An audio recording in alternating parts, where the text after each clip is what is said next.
Hi, everybody. Thanks for having me.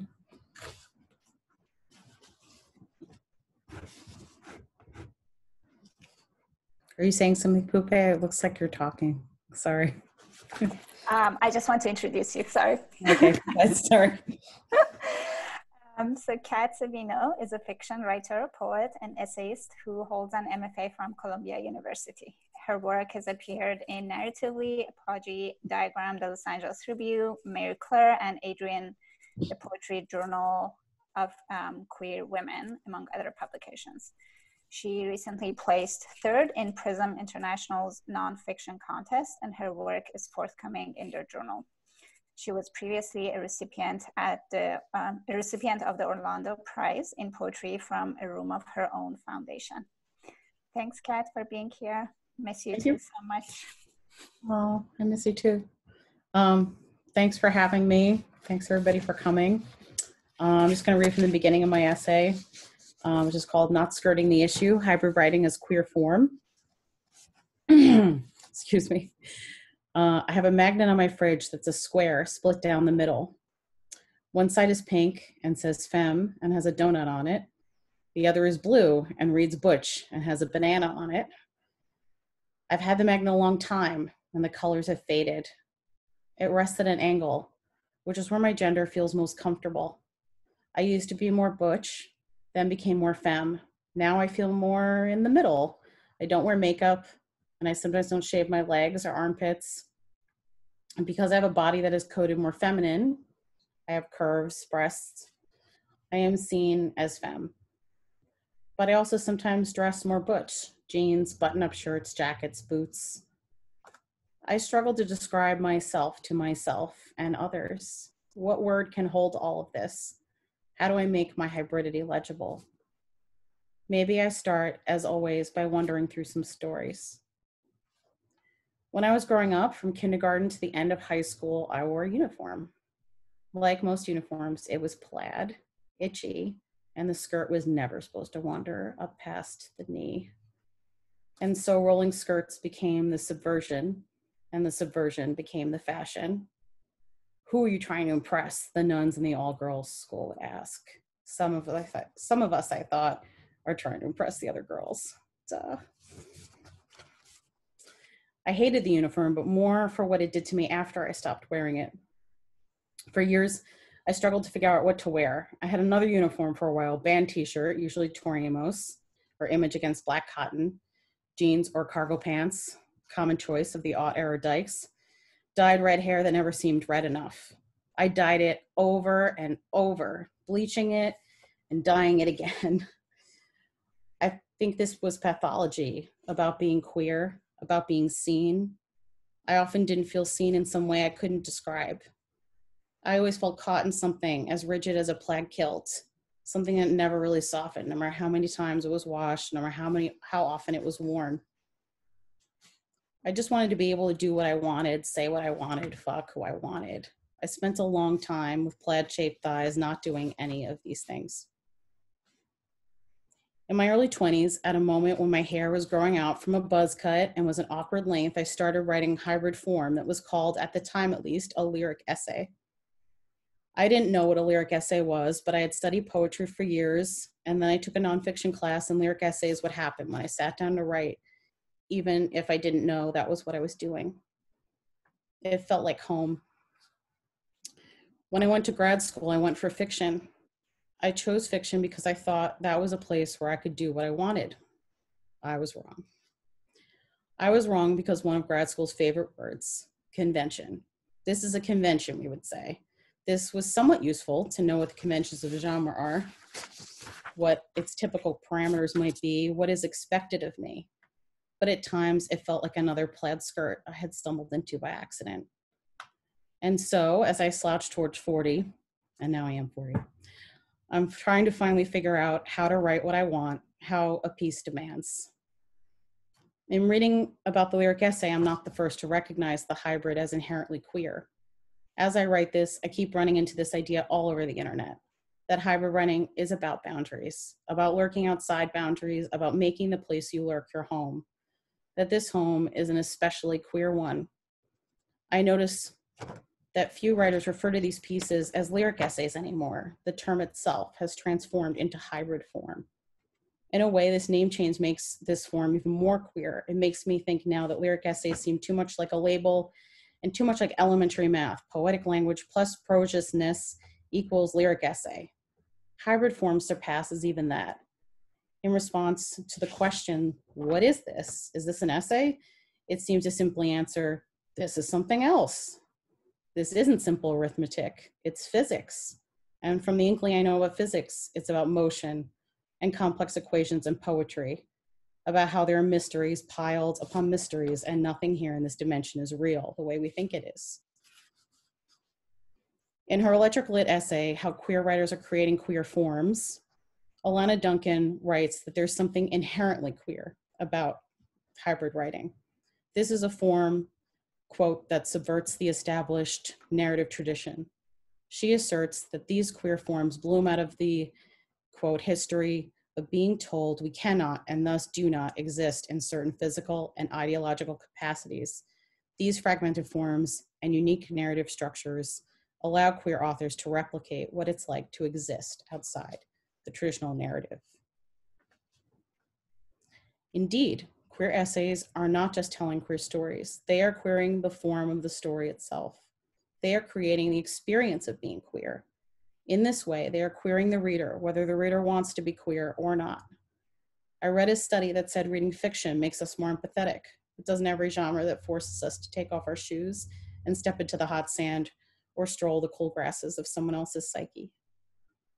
Queer forms can be disorienting, pun intended. What I like about the hybrid is that sometimes the form itself is challenging. It might require you to visit more than once, demand that you stay a while. This is especially true, I think, when the writer is examining something as ineffable as what gender is, what it means to inhabit a body, what it means to slip into the violet space between genders, to slide back and forth, to travel between. Thanks so much for having me. Thank everyone for coming.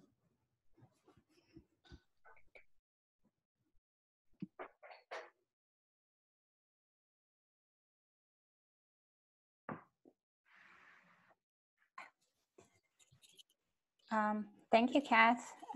This was great. So our next reader is Mary Kim Arnold, the author of Litany for the Long Moment, which was awarded the 2016 Essay Press Open Book Prize, and the chapbook Between Night and Night.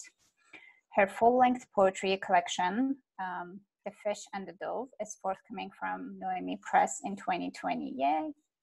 She lives in Rhode Island and teaches in the nonfiction writing program at Brown University. Thanks for joining us, Mary Kim.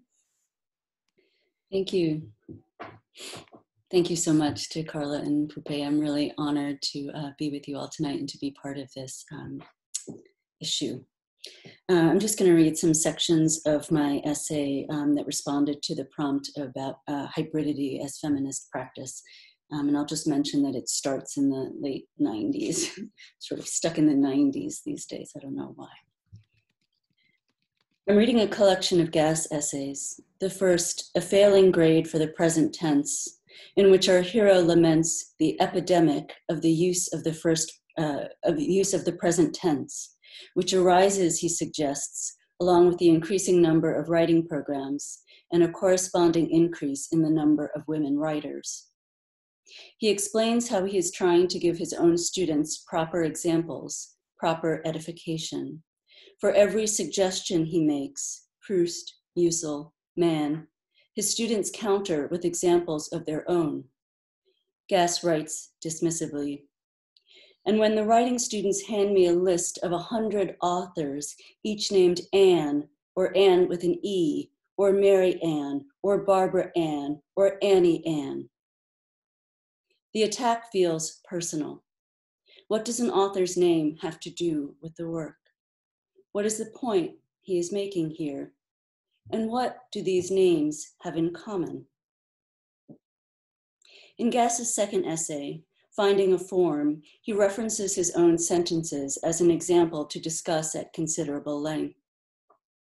Of his revisions, he says, he wrote many more versions, tried numerous combinations, flopped about as awkwardly as a boated fish, said the words to himself time after time in a displeased mumble, but hoped they sang nevertheless, since the sentences he wants to make are like these roaches, firm, immobile, shaped, with their shell the same as their soul. That's what he, the writer, is thinking while he writes. And they are also like a residue the reader will find in the morning.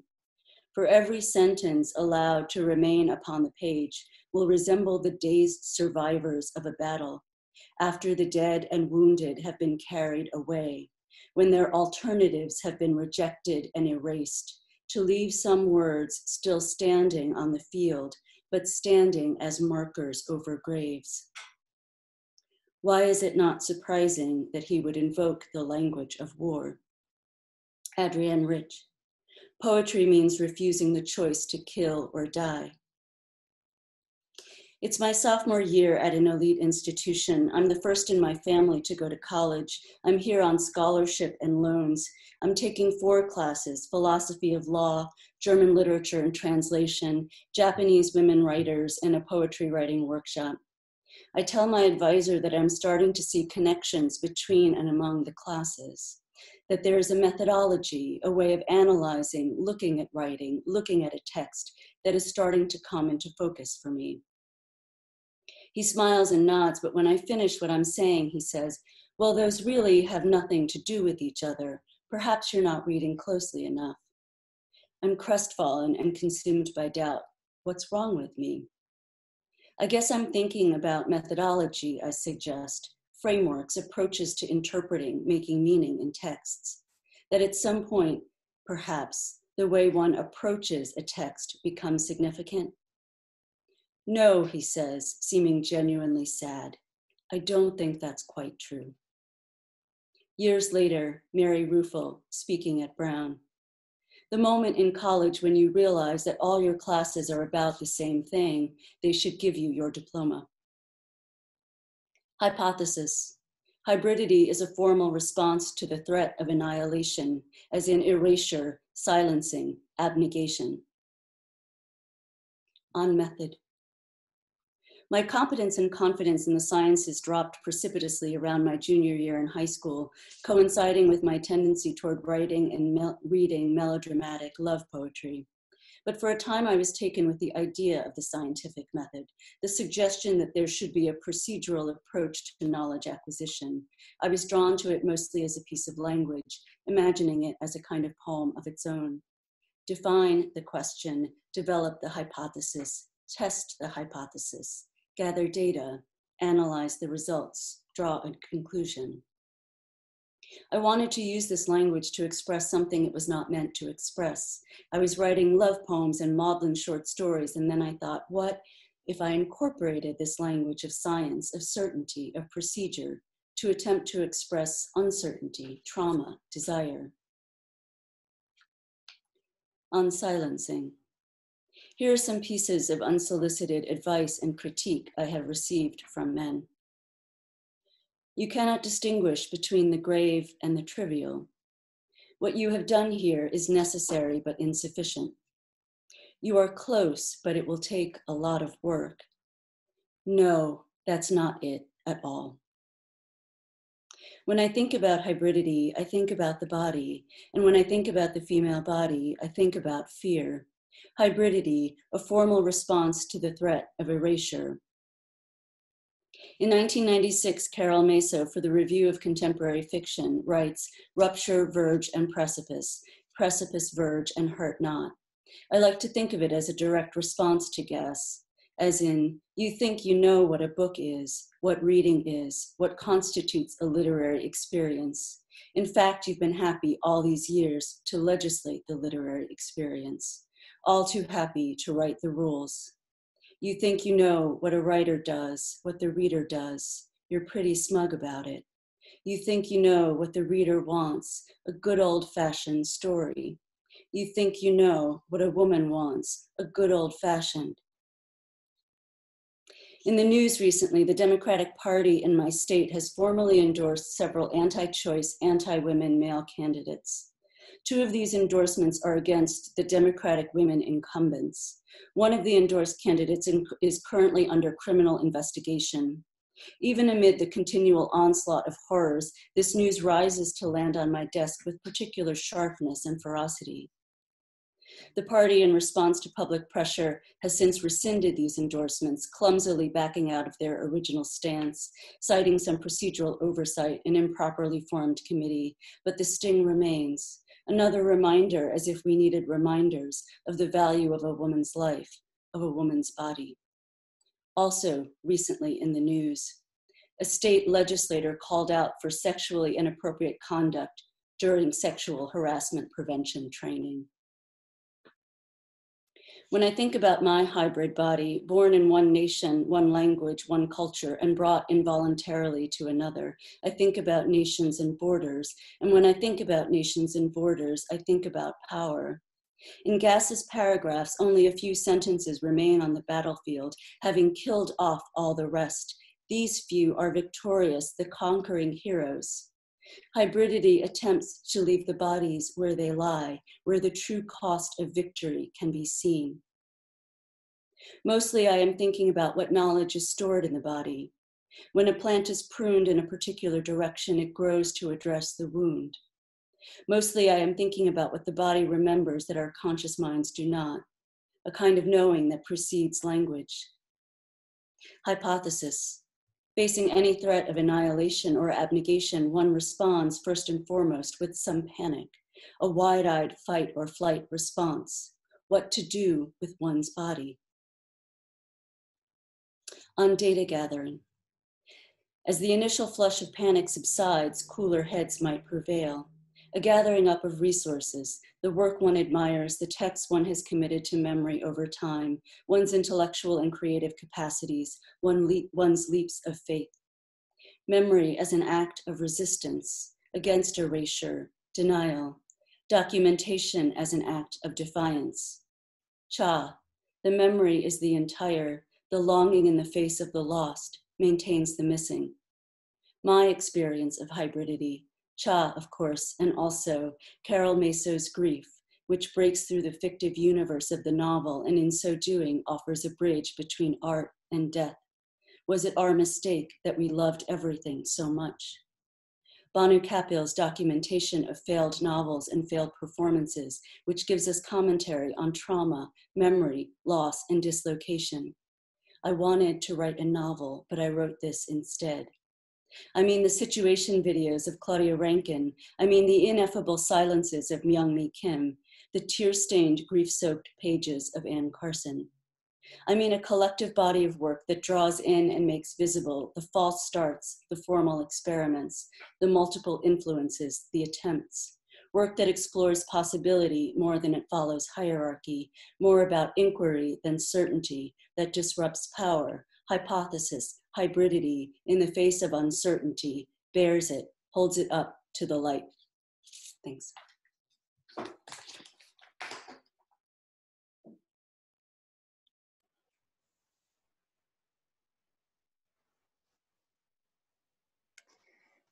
Thanks, Mary Kim. So our last reader is Petra Kuppers. But before I introduce them, just two things. I just reposted the link to discounted sales of the journal at belladonnaseries.org in the chat box. So if you want, you can buy the journal at a discount until the end of today, and also check out other amazing books by Belladonna there. And the other thing is, if you have any questions for any of the readers, you can also post them in the chat box, either to me privately or to everyone, so that we can ask them after our final readers reading. So Petra Kuppers is a disability culture activist and a community performance artist. Her collections include Pearl Stitch and the Queer Crip Speculative Ice Bar. She is the artistic director of the Olympias, an international disability cultural collective, and lives with her wife, poet and dancer Stephanie Haight in Ypsilanti, Michigan, where they co-create Turtle Disco, a community arts space. She teaches at the University of Michigan and is a fellow of the Black Earth Institute. Her most recent poetry collection, The Echosomatic Gut Botany, appeared in Viral Times, March 2020, with Wayne State University Press. She's going to read from her piece in the environment category of the journal. Thanks, Petra. Lovely. Thank you so much. Thank you, everybody, for making me part of this absolutely fabulous collection and of this reading tonight. So I'm glad to be part of you. Queer Dreaming at Turtle Disco. One legend. Women salons. This is an essay in, on, and through somatic creative practice in open space, connected in ritual. Somatic. Our bodies, our body minds, our body mind spirits are on the line. Creative. There is open space, personal poetic exploration, not a script to follow. Ritual. There's repetition, ongoingness, and an opening into wider worlds. Turtle Disco emerged out of a queer collaboration by Stephanie Haidt and Petra Kuppers. In this project, two queer lovers, one a wheelchair user in pain, one a much institutionalized psych survivor, engaged with others in poetry, dance across crypt time, pain time, mad time, trans time. In our community living room, we are asking questions about crypt knowledge patterns and modes of exchanging knowledges that emerge out of participatory and disability-led academic art practices. Turtle Disco, our somatic writing space, looks toward the queer and lesbian poetics and politics of people like Eli Clare, Crowley Driscoll, and Denise Leto to find wayfarers for our collaboration. We cite Gloria Anzaldúa and Audre Lorde in our engagement with trans work that opens up to alternative ways of being in the world. These ways are not marked only by a deconstructivist logic, but by what Eve Sedgwick termed a reparative reading, a productive mode of alignment toward livable futures, the kind of futures Alison Kafer theorizes in her feminist queer crypt work, a move toward a forward-dawning futurity, to cite José Muñoz. 2. Turtle. Sappho-punk. Quote, functional utopia could never have been accurately imagined prior to its being accurately lived. J.J. Hastein's words in Sappho-punk are today's motor for a session of our Queer Dreaming Salon in our Turtle Disco somatic writing space in Ypsilanti, Michigan.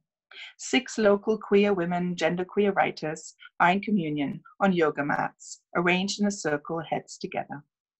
Let's translate Sappho-punk from words to real bodies, to new academies, not like how we fantasize Sappho's Lesbos workshop space. Let's find new openings into ritual, into new soma, eros, space, in public, queer, trans, lesbian, open. Sappho-punk, quote, there are bird wings and bee wings stored in a liquid plot. Bird wings and bee wings, wings to cover the women, the dear students. We are here as students of sensation, as ritualists who deepen ourselves through repetition and practice. We are a tender workshop, intent to revitalize our communities in the age of Trump, to revivify our writing practices, to connect with queer life in our locality. It's a local practice designed to reach beyond the isolating and silencing tenor of our political times. It is a self and other care, tenderness, touch, not Facebook. I run Queer Dreaming and Turtle Disco as a series of lucid dreaming journeys followed by writing practice. I do not call myself a shaman, but my practice is steeped in the ritual and spiritual background of my home and family in Germany, where I learned to engage in formal lucid dreaming when I was in my early teens. The Queer Dreaming public announcement frames the way we understand our communal dreaming. Quote, the practice is queer-led, seeks new kin and new responsibilities, and honors many different cultural pathways to lucid shamanic dreaming. We do not engage in Native American appropriation. In this tender workshop, we meet, check in with one another, witness the dreams and challenges that emerge among us. Some of us have teenage children, Some of us struggle with effects of our disabilities or discriminations. Some of us deal with poverty, some with overwork. After the check-in, we set ourselves an intention for our journey. We use a line from a queer poetry book, something that snags us. For some of us, the inspiration might be a theme, like Survivance, Danae Smith, Women's Mad Histories, Valerie Wettlaufer, or Community Connection, Nicole Boussard. Sometimes it's a word or a sound pattern that accompanies us into our dreams. We use a track of rhythmic sounds, usually some kind of drum, to guide us into trance. After our dreams, we share glimpses of our journeys with one another without interpretation. Then we read one more poem of the week's collection and follow this with 2 long writes. Overall, with check-ins and breathers, our queer dreaming practice takes 2 hours. 3, rest. My collaborator and partner Stephanie Hyde and I initiated Turtle Disco after participating in Ypsilanti's first annual Pride weekend in 2017. This was a weekend of free booths without much corporate sponsor presence in our hometown in Michigan. Our booth had one of our pre-Turtle Disco names on a sign, Queer Crip Pussy Poets, the name we marched with earlier that year for the Women's March in Traverse City, North Michigan. We set up shop. Queer authors' poetry books culled from our bookshelves, a big carafe of tea with ingredient lists taped to it, and a bunch of comfy camping chairs. We became the queer poetry rest stop, a place of refuge and silence in the hecticness of a beautiful Pride Day of unicorns and peacocks of all color and shimmer. JJ's collection was one of many displayed on the table between Dawn Lundy Martin, J.P. Howard, Olga Brumas, June Jordan, Erin Murray, Renee Gladman, Francine J. Harris, Nicole Boussard, Marilyn Hacker, Akila Oliver, Jane Miller, Audre Lorde, Adrienne Rich, Gertrude Stein, C.A. Conrad, Eli Clare, Lemong Lukchak, T.C. Tolbert, Shannon K. Winston, Meg Day, Larry LaFontaine, Angela Hume, Rob Halpern, Jay Sennett, Kenny Fries, and many more. It's actually really fun to read this out loud. Saphobank, quote, "The students feel the imprint S's fingers leaves on them each time she touches them, cresting canvas and themes into their personal space."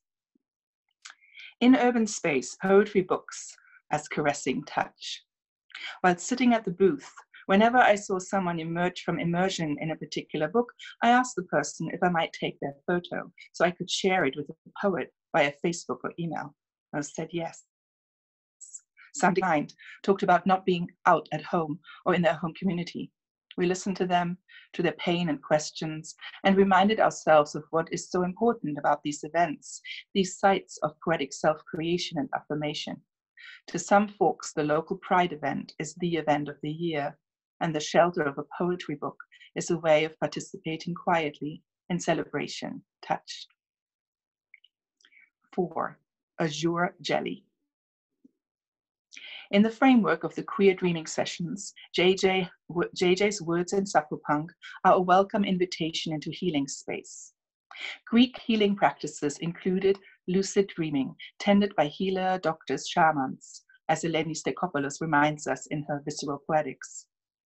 In today's queer dreaming, we use J.J. Hastein's experimental novel in the same way, as an entry archway into sensuous communities predicated on reading and writing as somatic practice. Sapopunk, quote, "This language is a language that is kept secret anywhere outside the academy. The language moves about them as an entity would, independent and pleated, demanding and without caveat. Essentialized old images of women break and crumble into butterfly wing dust. Older, newer forms of gender embodiment from crip to trans are welcome in our Turtle Disco scene."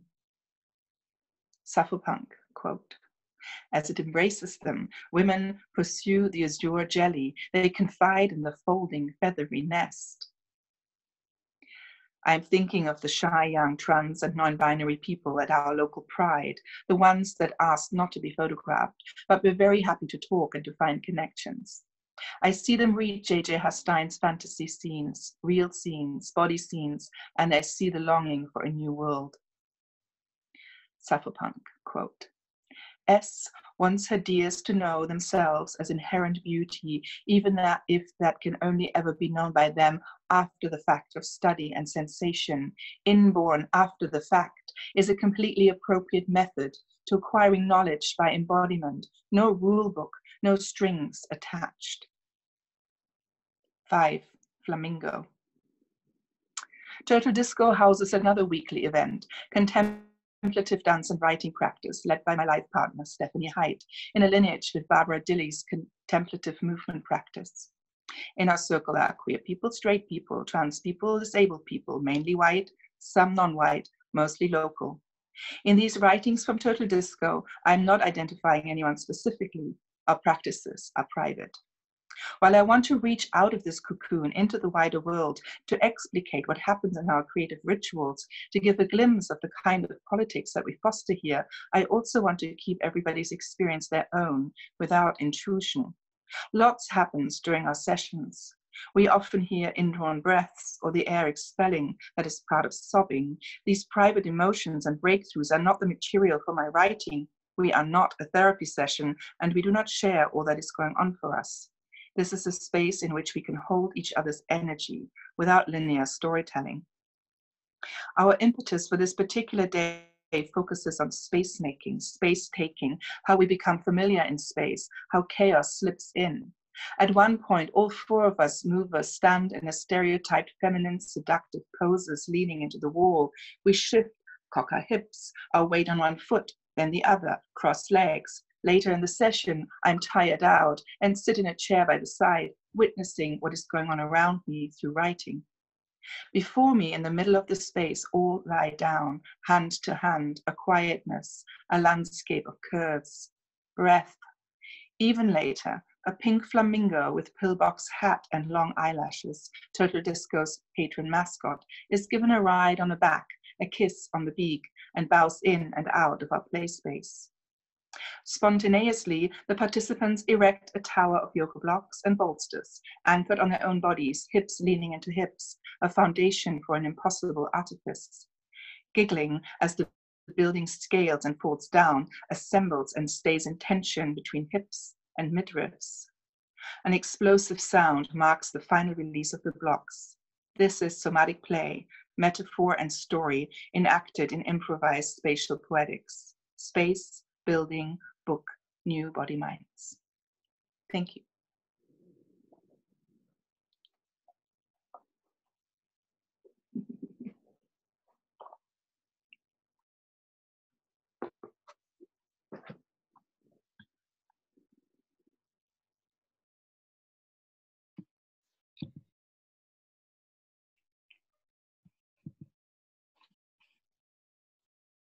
Oh, Poupeh is muted again.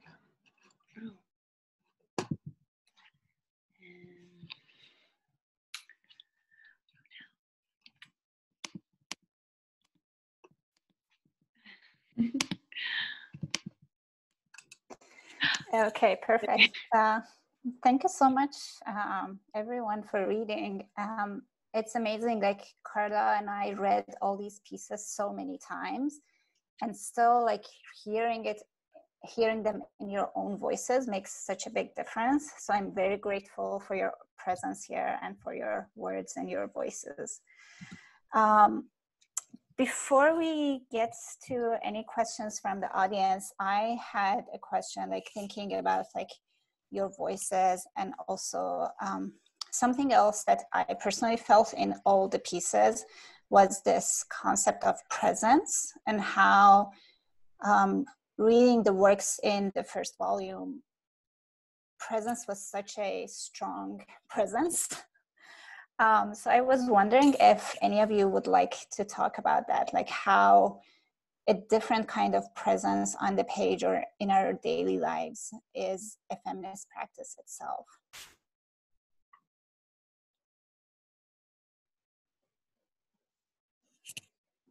Anyone wants to jump in?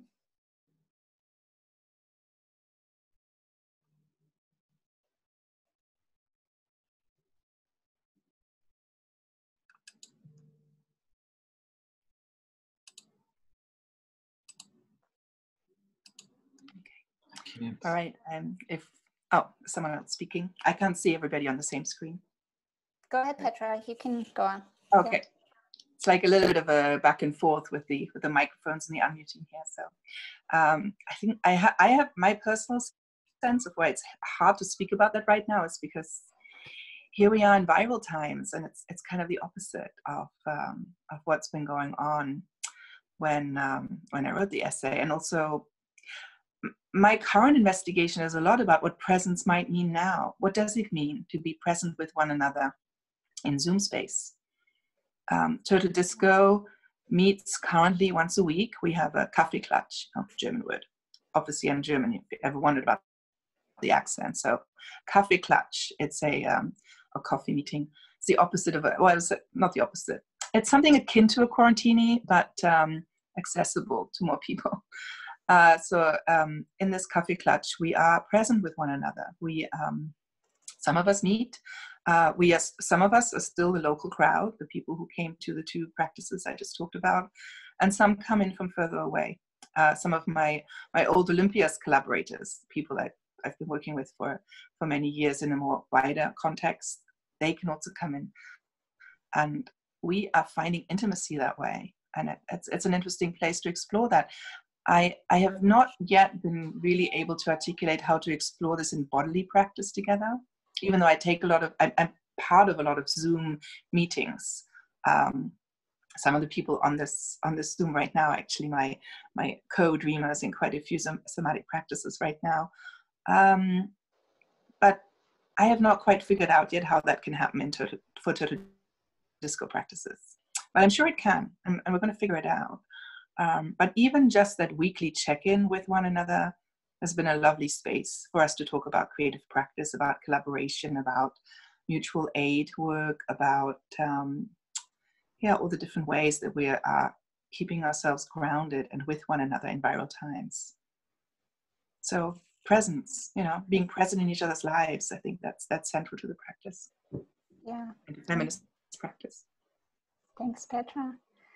Anyone else, if you want to jump in or add anything? I guess I'll just add that I'm thinking about presence to oneself too.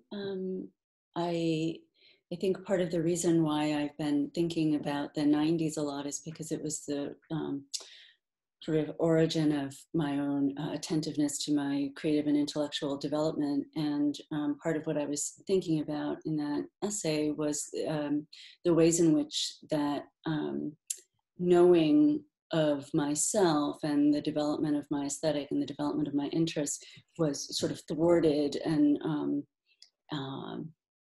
maybe directed differently. So I guess I'm thinking about presence being presence to oneself as well, to be willing to know oneself in the absence of like constant action or constant energy being sort of expended externally. So it just made me think about that sort of presence too, resisting the need to be doing and sort of attentiveness and presence to one's own mind. Yeah, such a good reminder, Mary Kim. Yeah. Kat, Julie, do you want to add anything? I guess one of the things that comes up for me with that question is, how is presence a feminist practice? I mean, I think that's kind of what my essay was about. But one of the things that that made me think of just now is that a lot of times when we think about feminism, we think about it as an oppositional force. Feminism is in opposition to patriarchy or whatever, different forms of oppression. And it is that, but I think it's also like not just a negative response, not just an oppositional response, but also a way of being in the world, regardless of what else is coming at you or not. So that might be what I think about. To use that kind of corny word, affirmation. Maybe presence is a way or even considering the word presence, because I don't really know what it means to be present or not present. Like I really have no idea. But to consider the word present or presence is kind of like an affirmation of the self, right? Like I want to be present is to say, you know, I value myself, as opposed to I'm against this or I'm anti that, right? I'm just kind of pro. Right. So I guess that's what comes to my mind with that word. But honestly, I mean, I think the other thing is I just really don't know what that means. I think that presence, one can't decide whether one is present or whether someone else is present. That's not a thing that I think we can make a judgment about. It's just, it's an interesting idea. Mm.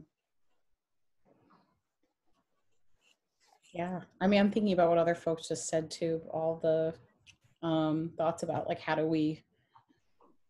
what does this mean? What does it mean now? I'm still thinking about it too. I don't know. Yeah. I feel like everybody talked about like embodied experiences. So like, what does the embodied experience mean in this weird virtual space where I feel much more self-conscious than I do in person? Very weird.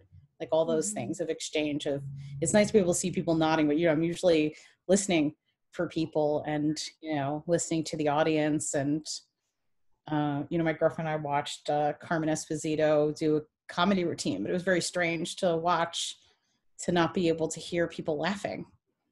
Really changed the experience. But at the same time, being able, as you said, Poupeh, to like hear people's voices, to have these other forms of sensory engagement seems to be the thing obviously we have to like hold on to right now. Yeah. Thank you. I'll ask another question. I know Mary Kim needs to sign out soon for another event. This is a question from Karla, but also from both me and Megan as well. We were thinking about how, like, since this journal came out, our conditions have changed so drastically. And I'm sure you have given more and more thought about how feminist practices can be helpful in this time. And I was wondering if any of you would like to talk about that. And I'm just going to read Karla's question because she just worded it so perfectly. Reflections on or ideas for writing and thinking during this time, given the fact that we are embodying such a different space in our current moment. I could speak to that, I think. Yes. Well, one thing is that I've kind of returned to a earlier practice of writing poems and emailing them to friends. Maybe that's something that everybody does all the time still, but I did for a long time, and then I didn't for a really long time. And I think I was thinking about why is that happening, this very much more intimate exchange and almost immediate exchange, like write the poem, send it to someone. And I think it's because, well, it's partly because I just miss people, but it's also because these other structures of publishing or just the sense of a public have kind of dissolved, or they feel like they could dissolve, right? They feel extremely fragile, right? Like who knows when anyone's gonna be able to go on a book tour or bring out a book, or even if that matters, or what that's gonna feel like later. Or whether any of our books feel relevant to us right now. And so this much more immediate, much more personal, much more intimate way of writing has been incredibly nourishing for me, and has brought me close to some people that I was close to anyway, but now I feel closer to. And so, yeah. And, like when I first started writing, it was a lot about that. It was a lot about write a poem, share it with someone, have a conversation about it. And then it got much, in a sense bigger, and in a sense smaller, because it wasn't as chargedly intimately charged. So, so that's been a good return. I offer that. Petra, yeah.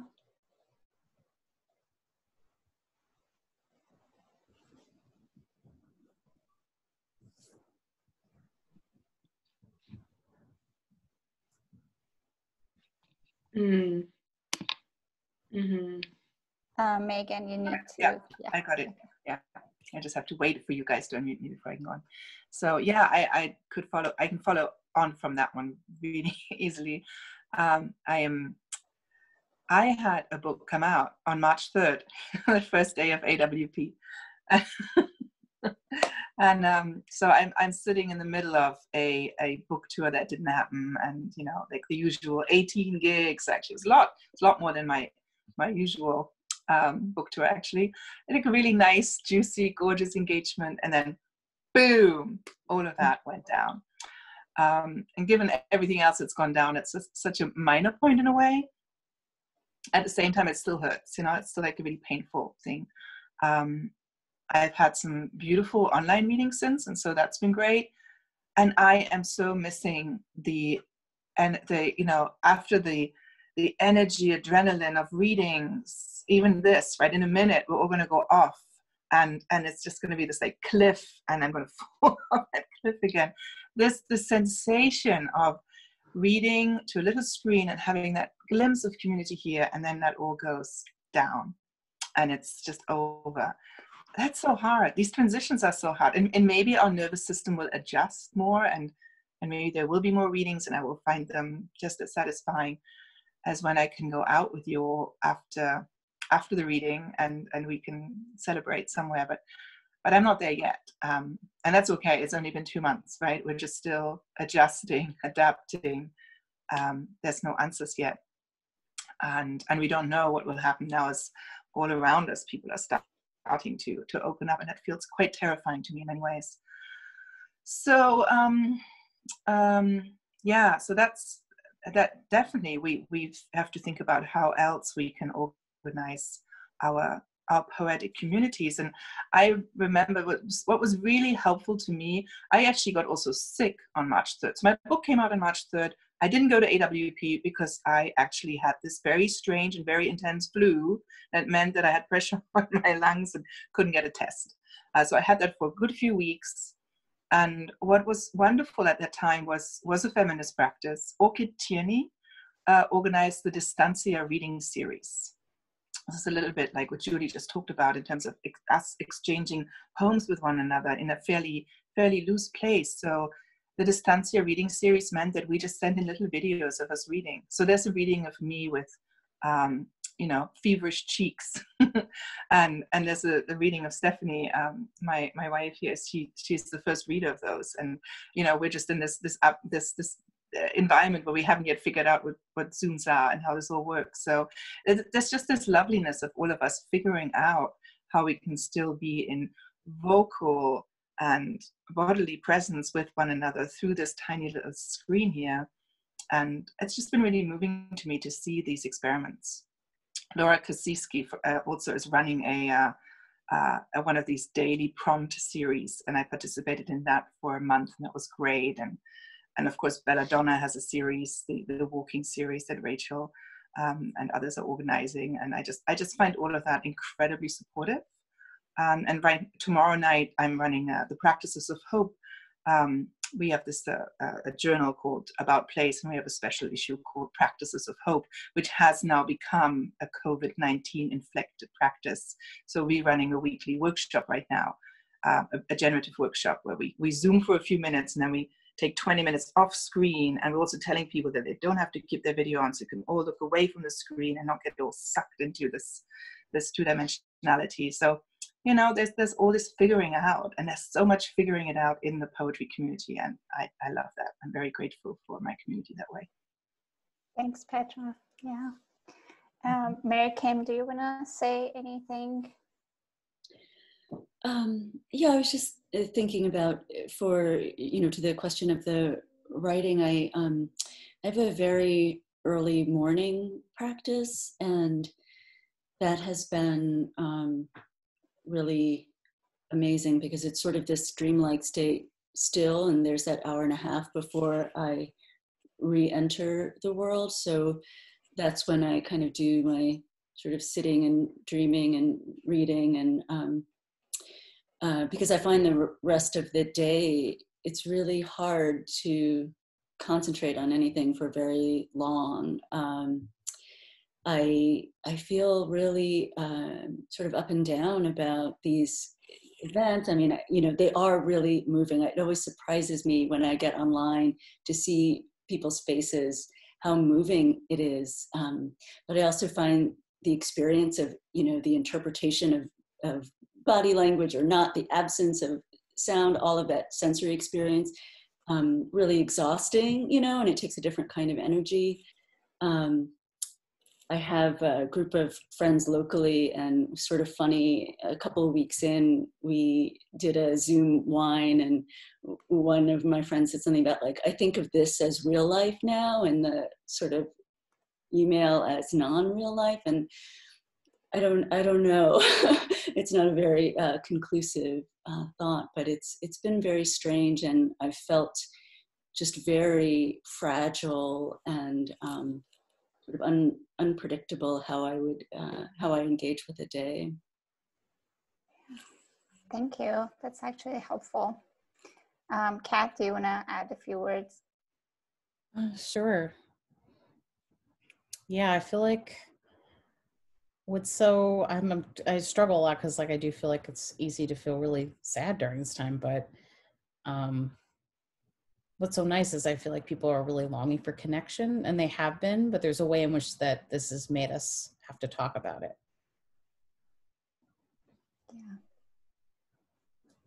Yeah, I agree. I like hearing all of these next to one another, how there's like this, like how we are kind of like pushed into a moment where we have to address a lot of things that we have not been addressing, and also like finding new ways to connect, to be with others, and also not connecting just in the sense of like going to different things, but as Julie mentioned, like it's like more of an intimate connection, right? It seems like we are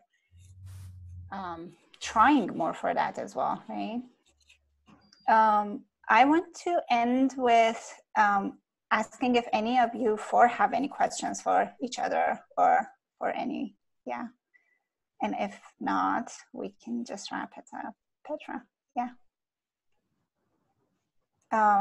Megan, can you unmute Petra? Thank you. Thank you. I actually don't really have a question. I just have a comment to make and a thank you once more.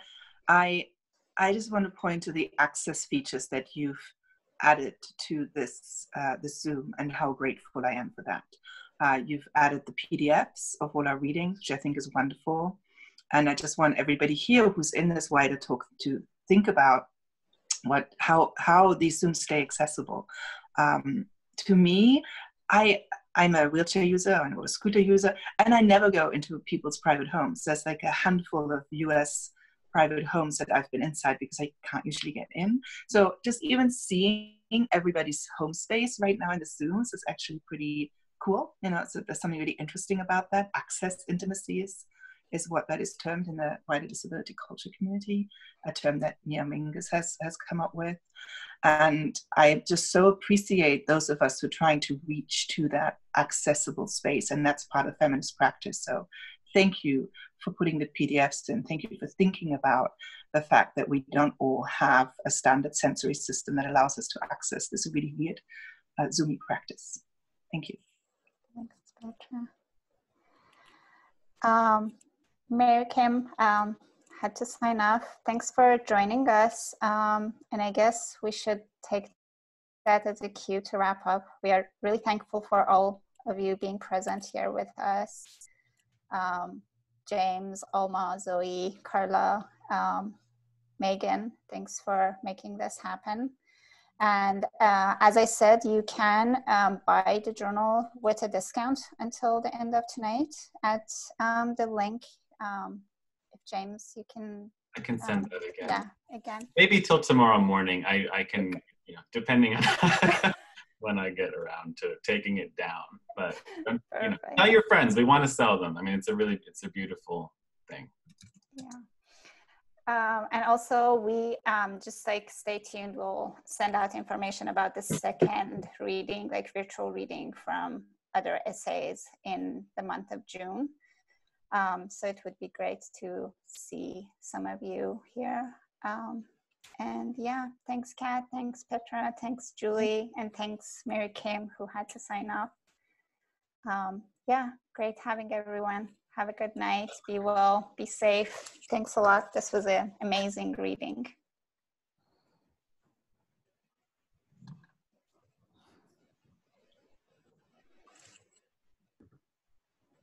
Okay, are we there? Yeah. For anyone who's still around, I also just wanted to note that the reading is going to be archived on the Belladonna website and on Pen Sound and on our YouTube channel, which is in the process of being revived. So it will be accessible after the fact as well.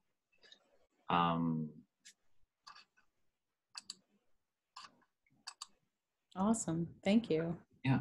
Again.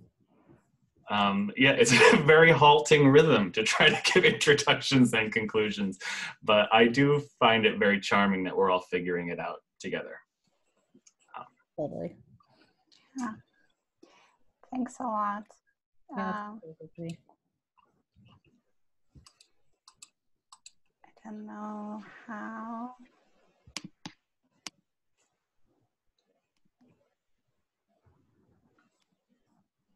Megan, I think, yeah. Oops. Thank you. Thanks for muting me again. And thank you so much for making me part of this. I loved it. It was really great. Thanks, everybody. Thanks to the other readers. It was just lovely to hear the essays out. I love the collection, but it is so different to hear them in our own mouths. Yeah, I agree. It makes such a big difference. yeah.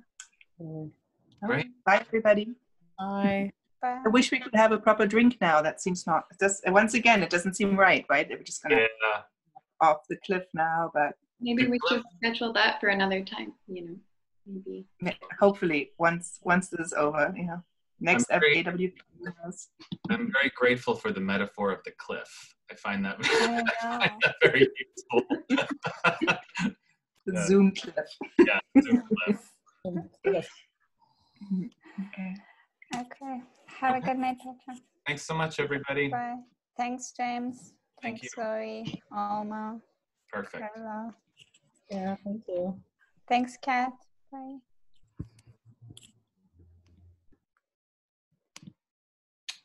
I am having a little trouble making this transition.